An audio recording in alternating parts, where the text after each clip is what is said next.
A quiet village nestled between ancient hills, a curious boy named Nico sat by the fire listening to his grandfather's stories. But tonight, Nico had a question.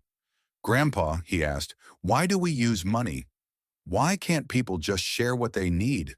The old man chuckled, his eyes glinting with a mix of wisdom and nostalgia. Ah, Nico. To answer that, I must tell you a tale far older than our village. A tale of how money came to be. Long ago, before coins and bills, people lived in tribes and shared their goods through barter. A farmer would trade wheat for fish, a potter would swap jars for wool. But life was not so simple. Imagine, Grandpa said, a fisherman needing shoes, but the cobbler wanting honey, not fish.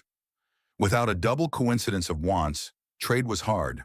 To solve this, tribes began to favor certain items everyone agreed had value: salt, cattle, cowrie shells, and even beads. These were the first proto-money, objects with no expiration, durable and widely desired. One tribe in what is now Nigeria used manillas, metal bracelets, as currency. In the Pacific Islands, large stone discs called rai were money, so large they were left in place and simply acknowledged in oral agreements. But even these had flaws, Grandpa said. What if the salt got wet? What if thieves took your stone money at night? Around 600 BCE, in Lydia, modern-day Turkey, a king named Alyattes minted the world's first coins made of electrum, a natural alloy of gold and silver. These coins had a standardized weight and value, stamped with a royal seal. Coins spread like wildfire across empires. The Greeks, then the Romans, stamped their gods and emperors onto silver and bronze, creating a shared system of trust.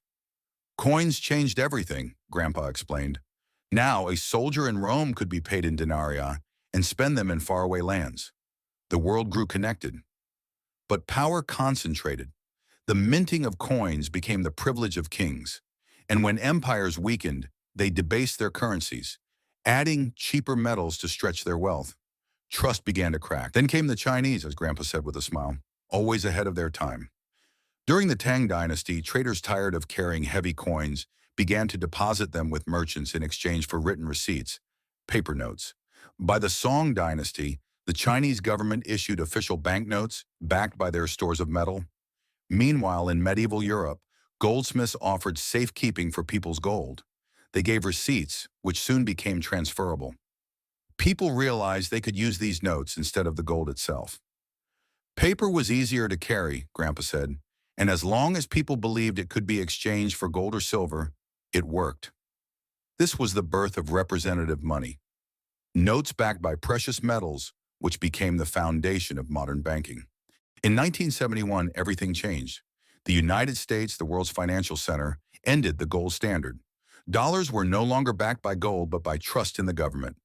This is called fiat money, Grandpa said. It has no intrinsic value. It's worth something because we all agree it is. Governments printed more money, economies grew, and inflation crept in. Some feared that the paper promise could one day crumble. But money wasn't done evolving. In the 1990s, money entered cyberspace. Debit cards, online banking, and e-commerce made cash feel old-fashioned. You remember when I used to buy things with coins? Grandpa laughed. Now I tap my phone and it's done. Then came Bitcoin, a mysterious invention by someone named Satoshi Nakamoto. It was a form of money with no central bank, no government,